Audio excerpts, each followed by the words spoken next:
This program is rated SPG. It contains scenes with themes, language, violence, sex, horror, or drugs, which may not be suitable for children. Strong parental guidance is advised.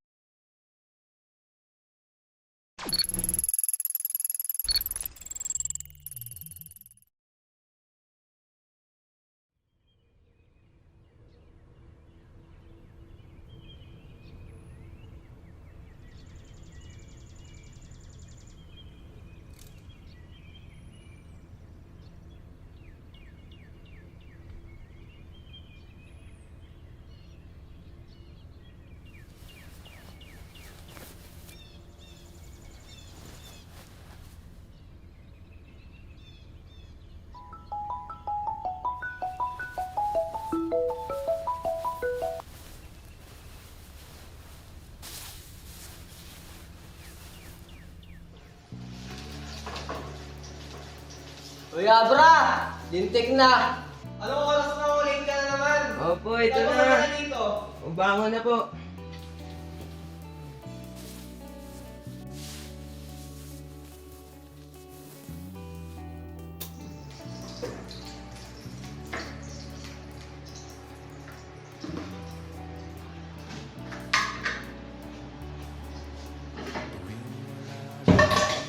Puyat ka kasi ng puyat. Kala mo nagtatrabaho ka eh.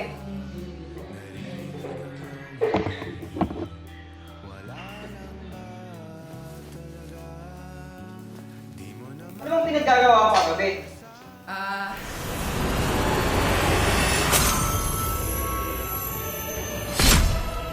Victory! Nag-aaral po, syempre. Ano pong ulam? Yan oh, kita mo naman eh. Uy, sarap.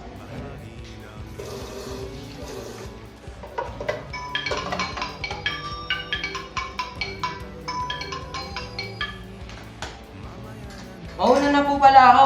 Mga maliliit pa kasi ako eh. Sige ba, ayos na ako. Sige, ingat.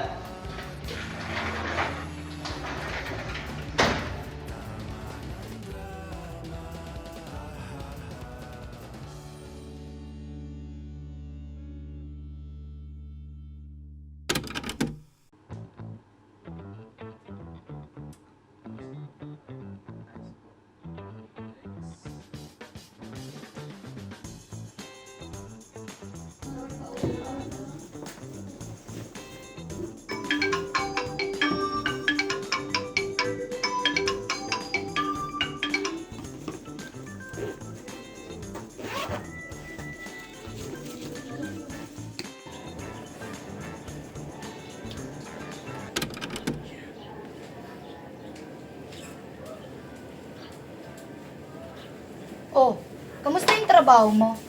Okay lang. Siya nga pala. Nakakausap mo si mama? Wala pa siyang update sa akin eh. Sinusubukan siyang tawagan last time pero walang sumasagot. Baka maraming ginagawa. Ba't mo natanong? Nag-aalala lang ako. Baka kasi mababad si mama sa trabaho eh. Andiyan naman si Ana, si Papa para magtrabaho. Ba't hindi na lang sila magbigay ng pera para sa atin? Eh, willing ba magbigay ng konting tulong yung dalawa para sa atin? Yun na nga eh. Madamot yung dalawa magbigay ng pera. Lalo na yun si Ana. Nako, nakatapos na ng pag-aaral eh. Sobrang yapang na sa buhay. Ano magagawa natin? Pera niya yun. Tipo niya rin naman yan. Siya na bahala sa buhay niya. O siya, puno na ako. Anong oras na eh? May gagawin pa ako. You mean to tell me it's not finished yet? I specifically requested that document. Bala na. Just be sure to get it done by the end of the day.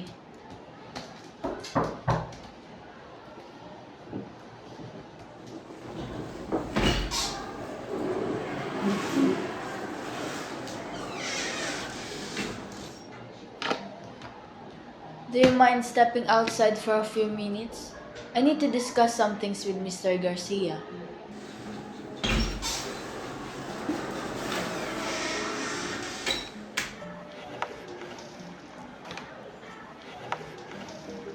I see. You're busy as ever. Nothing new, really. So, ba't mo naman naisip mong dumalaw? I was hoping to take you out to dinner. Well, that would be a great change of pace. Sige, I'll make time for you. May tanong lang ako, Ana. Ano yun? Hanggang kailan mo balak itago tong relasyon natin? Huwag mo na yung alalahanin. Let me worry about my father. And you, worry about where we are going for dinner. It's just that, me and your father are business partners. And secret affairs are bad for business. Leo, we finally have time for each other. You're right. I think magugustuhan mo talaga yung restaurant na napili ko. Sunday na lang kita when you get off work.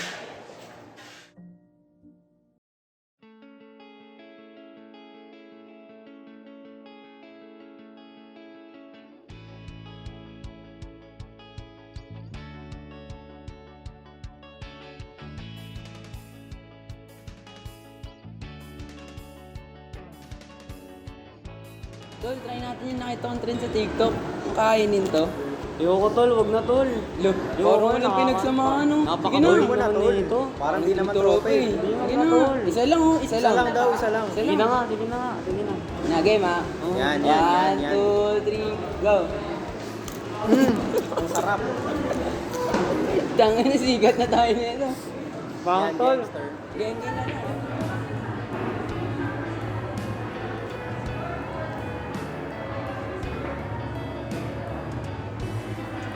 Tol, di ka pa gagawa? Mamaya na tol, wala pa si ma'am. Baka bumagsak ka niyan. Okay lang. Kumingay. Sige.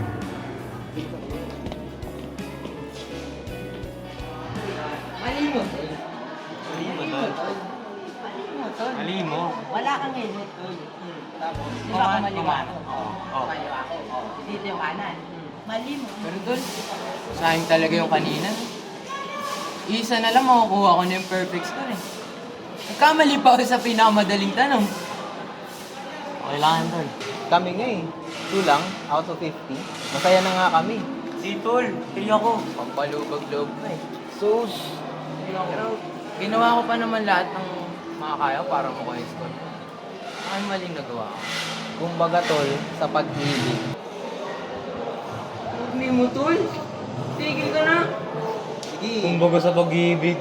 Akala mo na may experience sa pag-ibig eh. Oo nga. Wala ka pa naman naging jowa. Ganyan naman kayo. Nga pala, nabalitaan mo na ba yun sa kuya mo? Hindi pa. Bakit? Ano meron? Di kasi, nung last time kaming lumabas, dalawa, nakita namin kuya mo, nag-aano. Kaano? Sabi mo na kaya. Nagsasabutol. Ha? Mhm. Kailan niyo nakita yun? Siguro nung isang araw, pre. Pero hindi kami sure na kuya mo yun eh. Kasi, pero namumukhaan ko pag malayuan eh. Sigurado ba kayo dyan? Hindi kasi namin nakita na maigi. Kasi madilim tayo na yun. Pero malay mo. Kumain na ba siya? Oo. Kaya pre, musta na? Ay, wala ka na pa ng jowa. Kinain ko. Ay, sakto ka.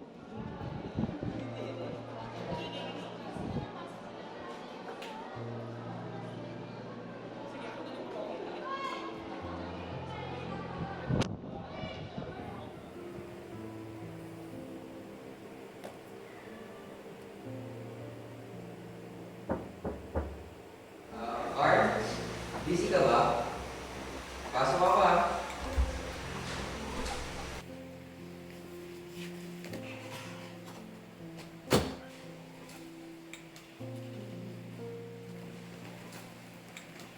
Hi, Kuya Abra. Anong ginagawa mo dito? Gusto lang kita i-check. Uy! Galing mo na mag-drawing ah. Sino yung mga yan? Ito sina Kuya Sandro at ito si Kuya Raymond. Ito naman ikaw. Pogi ko dyan ah. Ito si ate. Ito naman sina mama at papa. At ito naman ako. Ah, Ito yung bahay natin. ganda. Makakasama tayo. Sama-sama. One big happy family. May kailangan pa po kayo sa akin, Kuya Abra. Wala naman ah. Salamat, Kurt.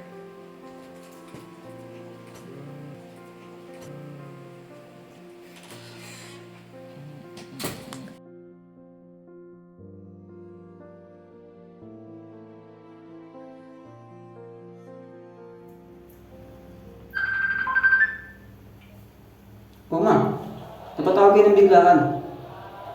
Kamusta kayo dyan? Gusto ko lang sana kamustahin kayo ng mga kapatid mo. Okay lang naman kami ma, medyo maraming ginagawa. Pero okay lang naman kami. Kayo po ba kamusta? Stress pero okay naman ako, marami din ginagawa sa trabaho. Ma, baka naman alaga kayo ng alaga ng ibang tao, hindi nyo na inaalagaan ang sarili nyo. Kamusta po ba kalagayan niyo dyan? Sorry nak, na-late ko na nasabi pero mayroon akong AIDS. AIDS? Ma, paano ka nakakuha ng AIDS? Kailan pa yan? Nak, huwag niyo na akong alalahanin. Basta't kayo dyan. Ma, saan niyo naman nakuha yung AIDS? Napatingin niyo na po ba sa doktor yan? Napatingin ko na hindi pa naman siya ganun kalala. Sige, sige ma. Nakaya pa akong gagawin dito eh. Sige nak, mag-iingat kayo dyan.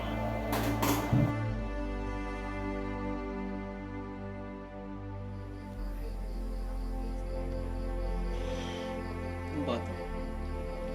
Bakit si mama pa?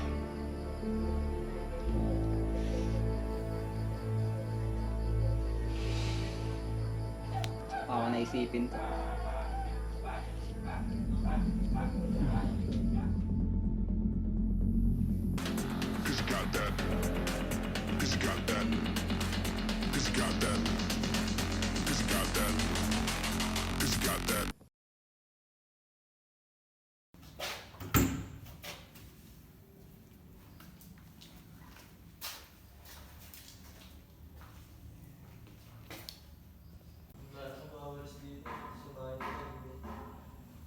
Uy, tol! Galing to mismo sa factory, oh. Fresh na fresh. Tight! Sinasabi ko sa'yo, tol. Good shit to. Ay, basta! Walang kikita ka sa mga! Huli kayo sa akin, tol. Tumama ako sa pader. Wala kami ginagawa dito. Huwag ka magsalita at tumalag. Huli na kayo. Pulis!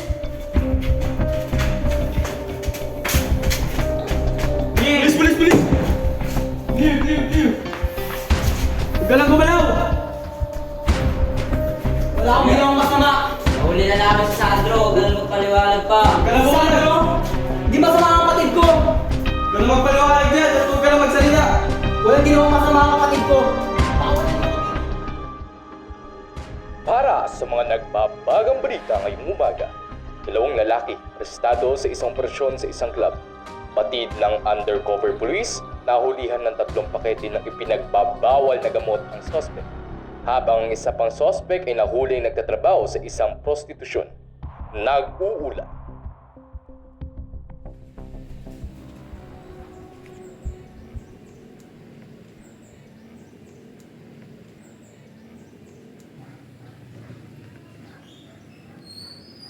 Uy, Jam. Ayos ka lang? Nangyari sa'yo? Hilong-hilo talaga ako. 1 linggo na kung nasa ulo ko. Hindi ko alam kung dahil ba't late yung period ko o kung ano. You don't think na buntis ako? Ka magbiro ng ganyan. Seryoso ako. Ilang linggo na din late yung period ko. JR, kailangan ko na ata magpa-pregnancy test. Bahala ka dyan. Kung buntis ka talaga, panigurado hindi ako ang tatay niyan. Anong hindi? JR, ikaw lang yung lalaking nakakasama ko. Sa tingin mo ba wala akong alam? Ginagawa mo naman ng bobo rito. Dami-dami ko narinig sa mga tao na may pagtali ka daw sa kung sino-sino. At saan mo naman narinig yung mga kalokohan na yan? Sabihin mo na lang, JR, kung ayaw mong panindigan yung mga kilos mo. Wala akong pake. Hindi ako ang tatay niyan at hindi ako mag-aalaga niyan. Bitaw!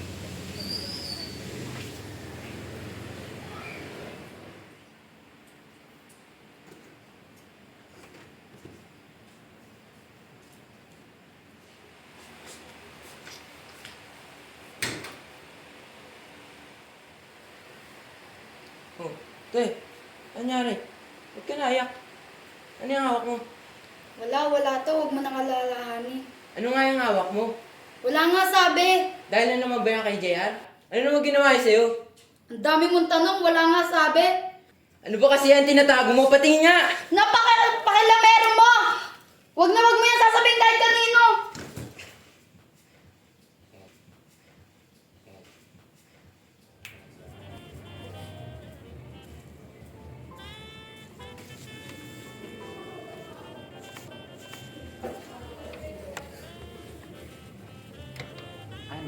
glad you can make it. You look stunning as always. Thanks. You look great as well. Good evening. Welcome to Bistro Soleil. Well, may I start you guys off with a drink? I'll just do a water. Still, thanks. And for the lady? I'll do the same. Thanks. And for your main course? We'll take orders of your special tonight. Sure thing. I will get those started for you guys right away. So, how are things in your department? I heard you're about to get a generous promotion. Syempre, courtesy of my father. While yung promotion is still in the work, kung malaman ng tatay mo tungkol sa ating dalawa, it could ruin both of our career. Kaya I think it's the best to tell him while it's still early. I've told you this before, Lance.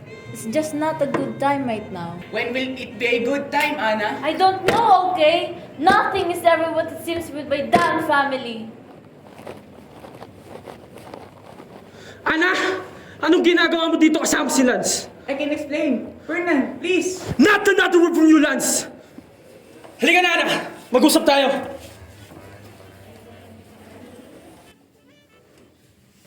Have you lost your damn mind, Ana? Sa dami ng tao sa mundo, siya ba talagang napili mo? You have no right to tell me kung sino pwede kong mahalin. I have my own life. I'm free to love whoever I want. Have you ever considered that maybe kaya akong gumawa ng mga sarili kong desisyon? Na hindi ka na kailangan ng pamilyang to. Wala kang karapatang kausapin ako ng ganyan! Ako ang nagpalaki sa'yo! Ako ang sumuporta sa pamilyang to! Isn't this what you've always wanted? To see us grow up and be our own person. At anong ikaw nagpalaki sa amin? Eh halos buong buhay namin wala ka. You were too busy to raise us.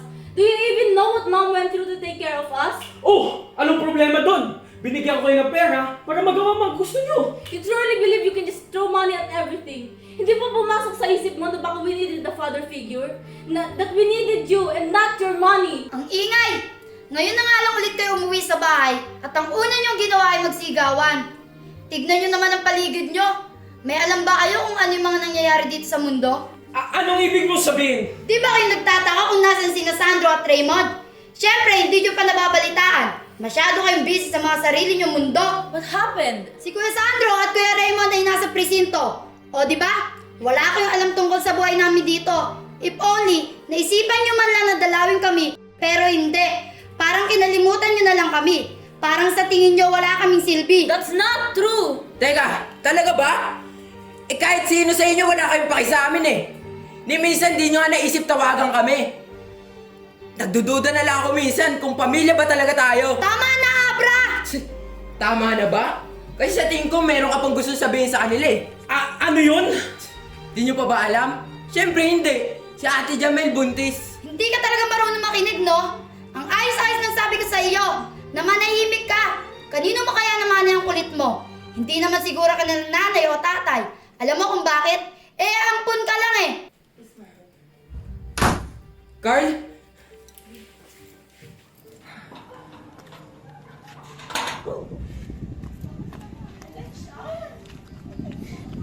Carl! Carl, saglit lang, please!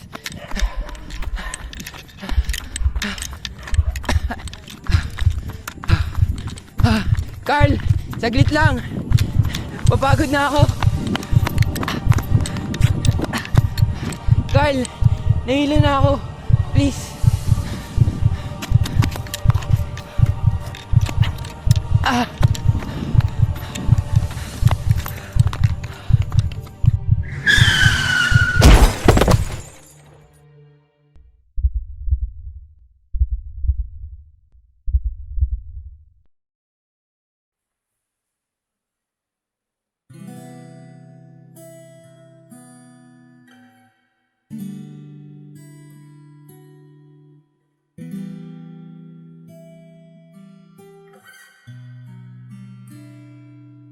Though it seems like one of your sons, Carla survived the accident.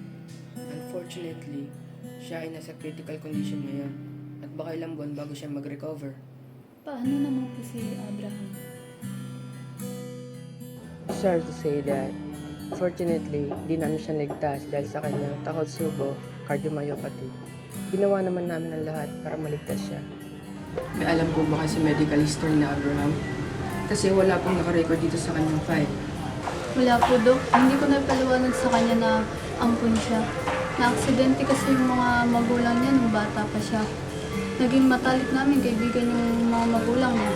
Kaya, out of sympathy, inampun namin siya para merong magulang na mag-aalaga sa kanya. Pasensya na po, Dok.